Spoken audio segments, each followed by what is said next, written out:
करीब 3 साल बाद जेल से बाहर निकले आरजेडी अध्यक्ष लालू यादव एक्शन मोड में अब नजर आ रहे हैं।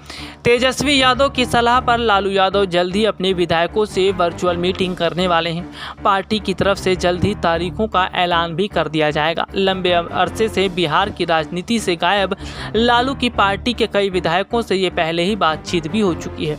वैसे अगर देखा जाए तो लालू यादव के जेल जाने के बाद तेजस्वी यादव ने पार्टी को जिस बेहतर ढंग से संभाला, उससे पता चलता है कि तेजस्वी यादव ने पार्टी के लिए कितना बड़ा काम किया है। और इससे ये भी देखने को मिलता है कि बिहार में विपक्ष के रूप में तेजस्वी यादव की पार्टी जिस तरह से बड़े स्तर पर खड़ी है, उससे ये भी पता चलता है कि बिहार की जनता ने तेजस्वी का साथ दिया है। अगर बात की जाए, आरजेडी इस वक्त विपक्ष में बहुत ही मजबूती के साथ खड़ी है और तेजस्वी यादव लगातार ये सवाल पूछ रहे हैं कि बिहार में कोरोना के संक्रमण के मामले जो तेजी से बढ़ रहे हैं, उस पर सरकार कदम क्यों नहीं उठाती और सरकार बेड का इंतज़ाम क्यों नहीं करती।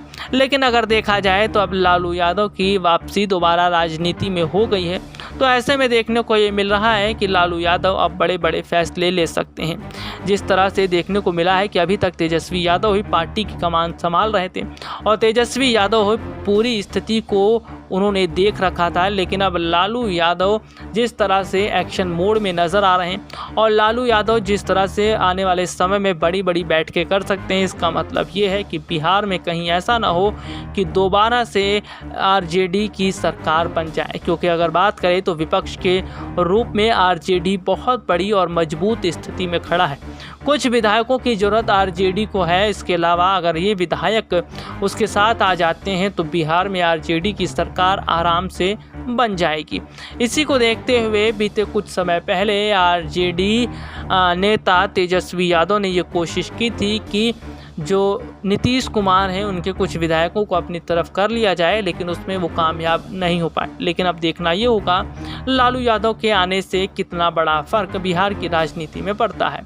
अगर वैसे बात की जाए तो आरजेडी की तरफ से पहले ही अपने विधायकों को लोगों को हर संभव मदद करने का निर्देश दिया गया है। तेजस्वी समेत पार्टी के कई विधायकों ने अपने इलाकों में स्वास्थ्य सुविधाओं का इंतजाम करने के लिए अपनी विधायक निधि से अनुशंसा भी की है। लेकिन आरजेडी सुप्रीमो लालू यादव अब इसकी कमान संभालते हुए दिखाई दे रहे हैं। उधर बिहार सरकार के सभी विधायकों और विधान पार्षदों के अपने विधायक निधि से 2 करोड़ रुपए स्वास्थ्य विभाग को देने के फैसले पर भी आरजेडी ने कड़ी प्रतिक्रिया दी है। पार्टी ने कहा कि पिछले साल भी सभी विधायकों और पार्षदों से 50-50 लाख रुपए लिए गए थे, उन पैसों का क्या हुआ, इसकी जानकारी उन्हें आज तक नहीं मिली। आरजेडी का कहना है कि एक बार फिर सरकार 2-2 करोड़ रुपए की राशि ले रही है, लेकिन ये नहीं बता रही कि ये पैसे कैसे और कहां खर्च होंगे। पार्टी ने कहा कि बेहतर होता है कि सभी विधायकों को उनके क्षेत्र या जिले में इस राशि की अनुशंसा करने दी जाती। कांग्रेस के विधान पार्षद प्रेमचंद मिश्रा ने भी सरकार के इस फैसले पर सवाल खड़े किए हैं। प्रेमचंद मिश्रा ने कहा कि ये राशि करीब 600 करोड़ रुपए की होगी, लेकिन इसे कहां खर्च किया जाएगा इसका कोई अता पता नहीं है। पिछली बार भी पैसे लिए गए, लेकिन खर्च कहाँ हुए ये मुख्यमंत्री ने नहीं बताया। वैसे आपको बता दें कि देश के कई राज्यों में फिलहाल कोरोना की वजह से स्थिति बहुत ज़्यादा खराब है। खास तौर पर अगर बात करें तो देखने को मिल रहा है कि बिहार में तो ना तो बेड देखने को मिल रहे हैं और ना ही ऑक्सीजन। बिहार की स्थिति ही उत्तर प्रदेश जैसी है। उत्तर प्रदेश में भी एक बड़े स्तर पर बेड की कमी है और ऑक्सीजन व अन्य दवाइयों की कमी है। जिस तरह से देखने को मिल रहा है कि फ्री वैक्सीन का दावा भी किया गया था, लेकिन बहुत सारे ऐसे राज्य हैं जहां पर अभी वैक्सीन पूरी तरह से नहीं आई है। तो कुल मिलाकर अगर देखा जाए तो फिलहाल न सिर्फ राज्यों की स्थिति बहुत ज़्यादा ख़राब है, बल्कि देश में भी सरकार बड़े स्तर पर फेल हुई है। अब ये देखना होगा कि आखिरकार बड़े स्तर पर सरकार क्या फैसले करती है। लेकिन ये ज़रूर कहा जाएगा कि सरकार ने अगर वक्त रहते पहले कदम उठाए होते तो शायद आज देश की तस्वीर कुछ और होती, क्योंकि सरकार का तो पूरा ध्यान चुनावों की तरफ लगा रहा। और सबसे बड़ी बात तो यह है कि जिस तरह से बड़े स्तर पर बीजेपी ने अपना पूरा ध्यान चुनाव पर लगाया, उसके बाद न सिर्फ कोर्ट ने बल्कि सरकार को फटकार लगाई है, बल्कि चुनाव आयोग से सवाल भी पूछे। वहीं देश की जनता भी अब सरकार से सवाल पूछ रही है और सरकार अब चुपचाप बैठ चुकी है, क्योंकि सरकार ये बात जानती है कि उसके पास किसी सवाल का जवाब नहीं है, और सवाल का जवाब भी होगा तो क्या होगा, क्योंकि बीजेपी ने जिस तरह से देश को अंधकार में ढकेल दिया और सिर्फ पूरी तरह से चुनाव पर ध्यान लगा रहा, और उस चुनाव में भी हार ही हुई। अगर बात करें पश्चिम बंगाल चुनाव में बीजेपी को करारी हार मिली, बीजेपी को बहुत बड़ा झटका लगा, 100 का आंकड़ा भी वहां नहीं छू पाई।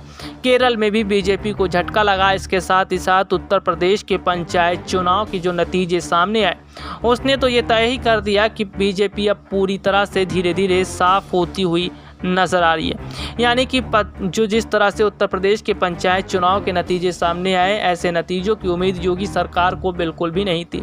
यानी कि नतीजों ने तो ये साफ कर दिया कि अगले साल का उत्तर प्रदेश का विधानसभा चुनाव योगी सरकार के लिए इतना आसान नहीं होगा।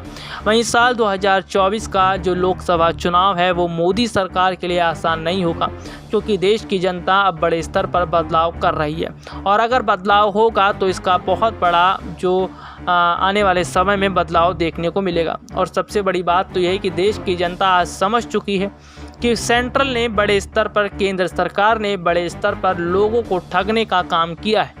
जिस तरह से अगर बात की जाए तो अपने कार्यकाल के दौरान केवल और केवल मोदी सरकार ने लोगों को बेवकूफ़ बनाया है, और केवल जो परियोजनाएं और योजनाएं लागू की गई उनका भी कोई फ़ायदा नहीं हुआ। सरकार काफ़ी समय से आत्मनिर्भर भारत की डुगडुगी पीट रही थी, और ये आत्मनिर्भर भारत आज पूरी तरह से फेल हो चुका है। और सबसे बड़ी बात तो यह है कि सरकार अपने पीठ थपथपाने का जो काम कर रही थी और सरकार जो वाहवाही लूट रही थी, इससे भी आज जनता पूरी तरह से समझ चुकी है। यानी कि अगर देखा जाए तो देश की जनता अब पूरी तरह से ये समझ चुकी है कि सरकार ये पूरी तरह से फेल हो चुकी है, और इसके अलावा जो काम सरकार ने अभी तक किया है उसका कोई फ़ायदा देश की जनता को नहीं हुआ है। यानी अब देखना ये होगा कि साल 2024 में जो बदलाव होगा वो बदलाव किस राजनीतिक पार्टी के लिए बेहतर साबित होगा। लेकिन अगर बदलाव होता है तो ये वाकई में अपने आप में बहुत बड़ी बात है। वैसे अगर देखा जाए तो साल 2024 का जो लोकसभा चुनाव है उसको अभी थोड़ा समय ज़रूर है, लेकिन तस्वीरें अभी से नज़र आने लगी हैं। बंगाल से जो तस्वीर निकल कर सामने आई, बंगाल से जो नतीजे सामने आए, उससे पता चल गया कि जनता अब बीजेपी को नकार रही है। यूपी पंचायत चुनाव के नतीजों ने बता दिया कि जनता बीजेपी को नकार रही है।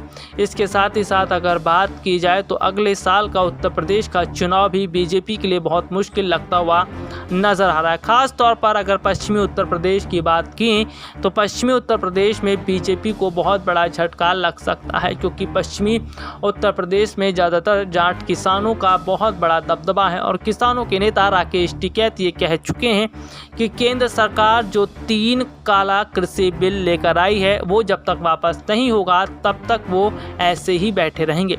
यानी कि किसानों से पंगा लेना सरकार को भारी पड़ता हुआ नजर आ रहा है, और अब तस्वीरें ही बता रही हैं कि आखिरकार स्थिति क्या है और किस तरह से बड़े बड़े झटके अब बीजेपी को लग रहे हैं। SPN 9 न्यूज़ रूम की रिपोर्ट।